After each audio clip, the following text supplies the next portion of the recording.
Hello guys, I'm going to do a quick fire Q&A on paints.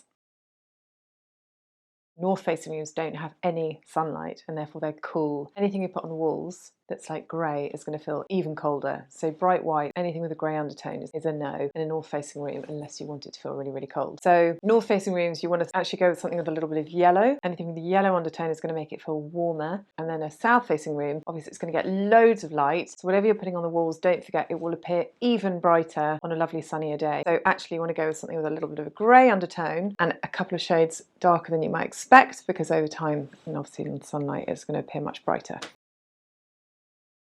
Each paint will have its own sheen level. So if you're going to paint woodwork, you want to go with an eggshell and you want something, ideally something like a sort of satin. So anything like gloss is going to be shiny. I want to try and avoid that unless you like that look. And then on walls, you're going to go emulsion. Now emulsion is usually much more chalky looking. It does mean that it's going to mark. So if you're in a really high traffic area like a hallway, do consider actually putting something like an eggshell on the walls as well. It will in certain lights pick up a little bit of light coming through. You'll see a bit of a sheen, but it does mean that you can wipe it. So for instance, our barn project, you'll see the walls are really lovely and light and very bright. The walls are actually a couple of shades darker than a standard white, so it's a really lovely warm neutral. However, we actually used eggshell because they've got very small children. We used eggshell on the skirting all the way up to the ceiling. Now on the ceiling, you actually want to put emulsion on the ceiling, because what that will do is when the light comes through and you see it up and over the ceiling, even on panelling, put emulsion on the ceiling. And what that does, it gives a lovely chalky softness on the ceiling. You don't really want a sheen on your ceiling.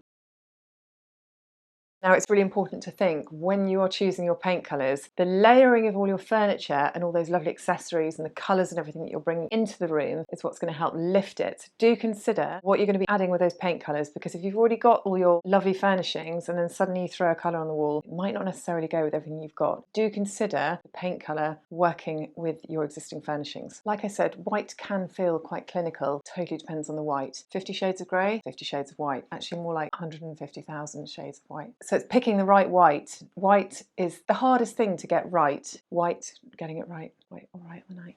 White, white. Even if you go with a brilliant white on your walls, make a space feel much bigger. The darker you go, you're going to make the room feel much smaller. So if you want to really increase the size of your room, go white, but I would add a bit of warmth in there, especially if it's in a north-facing room.